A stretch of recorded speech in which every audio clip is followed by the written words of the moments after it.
Hey guys, what's going on? It's Confusion. I'd like to welcome you back to my channel here again today. And today I got a gameplay commentary for you. Just a little bit about the gameplay before we get into it. It's like a 60 and 19 or something like that domination game on Hijacked. The first round I used the MSMC, and then the second round I used the AN94. But that's all I want to talk about the gameplay today. I'm here to talk about E3 and what I thought of E3 in general. If you don't know, E3 is a big it's not a all gaming conference, but it kind of is. But it's an entertainment conference out in LA. It went from this past Monday to Thursday. Yeah, yesterday was Thursday.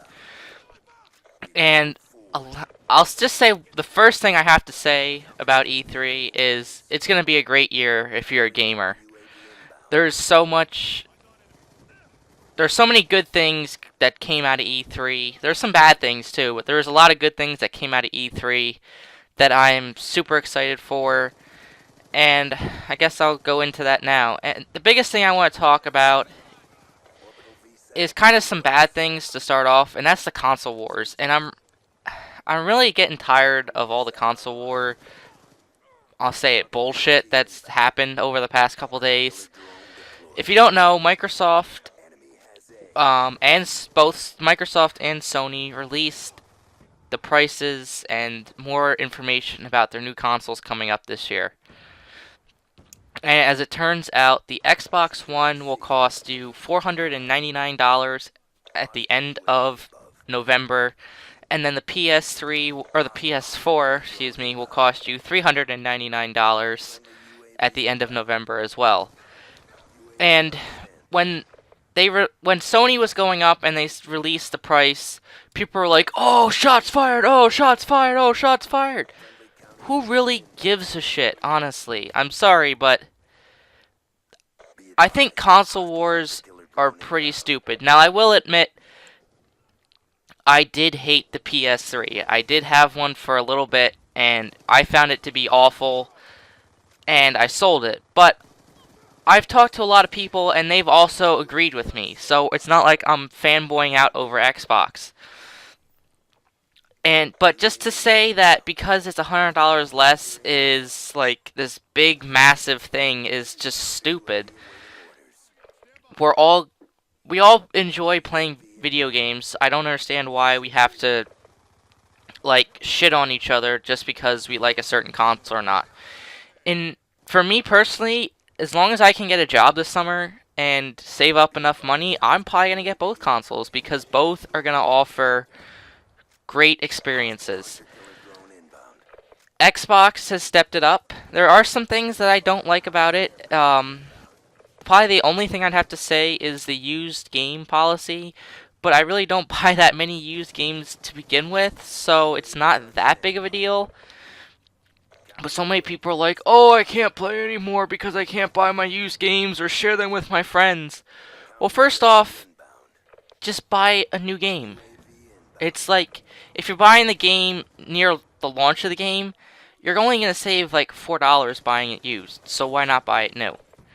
And second off, I don't understand the thing with sharing games with friends. Yes, I can say, "Oh, this my friend wants to borrow this game just to try it out for a day." That's fine, but I'm not going to give someone that I spent my money on, or something that I spent my money on, to a friend to use for, say, a month or so. Because, one, it's probably not going to get taken care of properly because they think, "Oh, well, this isn't my game, so I'll just shit on it, I'll just throw it here. It doesn't really care, it's not mine." And then you get it back and the thing don't work, or it's all scratched up, or, it's whatever.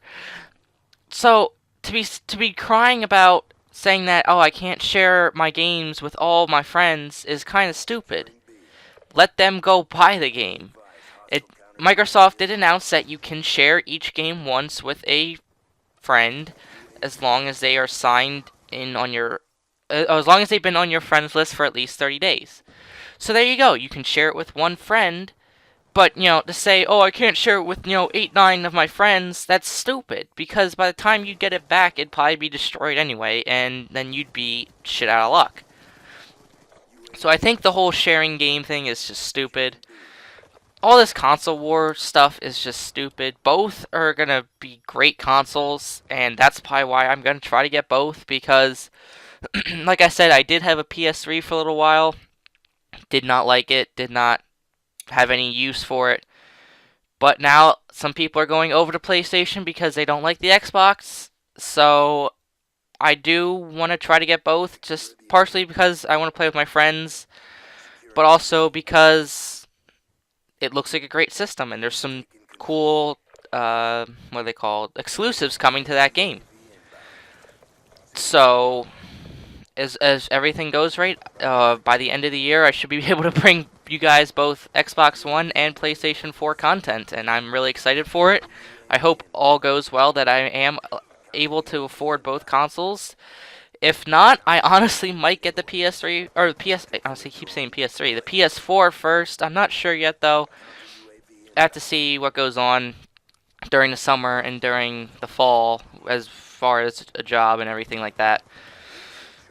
But yeah, so that's the done with the console wars. It's unnecessary, it's unneeded, it's unwanted in my opinion. If you want to say, oh well, I'm getting this console, good for you. You don't need to, excuse me, you don't need to bash on the other one just because there's something there that you don't like, so you think that everyone that likes that console is complete garbage. That's just stupid.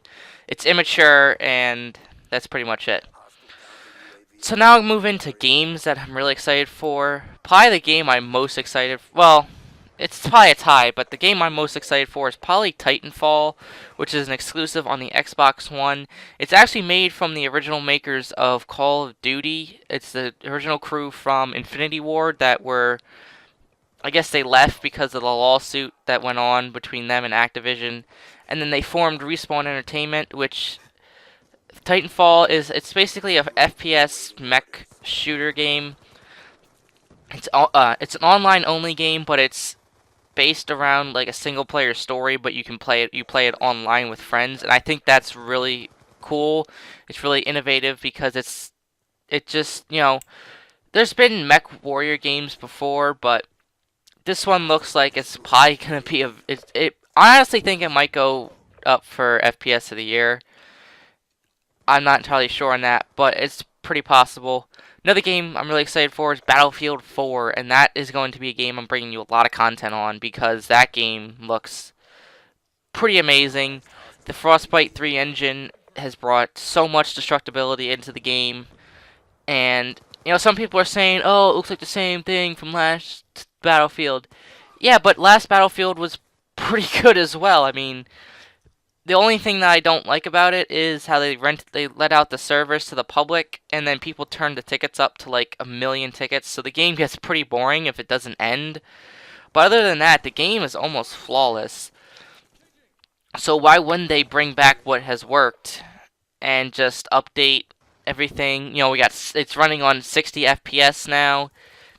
You have 64 versus 64 players online on the console, which is pretty cool. We haven't seen that before on console, and that's a lot of people.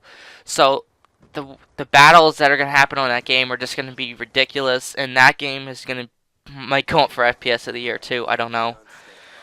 I got some other games like Dead Rising 3 look good. Uh, Destiny look good. What else look good? Oh, Rise, Son of Rome. That's going to be a great game. I'm going to definitely do a Let's Play on that when I get that. Not a whole lot. I don't remember a whole lot. I only watched the Microsoft and Sony conferences. Oh, and EA. EA, nothing special except for Battlefield 4. Because I'm not really big into the sports game. Maybe Need for Speed Rivals looked alright. I'll probably get that if I can. I don't know, like I said, it's a great year to be a gamer, and there's a lot of good games coming out, so I don't know what I am getting and what I'm not getting, so you'll just have to wait and see. I'll let you know what I'll do Let's Plays and stuff on, but a lot of good games, a lot of good news coming out of E3, and probably the best E3. I've watched E3 for the past 3 years now, and it's probably the best E3 I've seen. Just because there was so much new coming out of everywhere. Oh, excuse me. So yeah, that's pretty much it, guys. Gameplay is winding down. Only got about less than a minute left. Let me know your thoughts on E3 down in the comments below. And yeah, if you liked the video, always hit that like button and subscribe if you want to see more. And that's pretty much it. I hope you all enjoyed it, and I'll talk to you all later. Thanks so much for watching, guys. Hostile counter UAV above. Radar is down.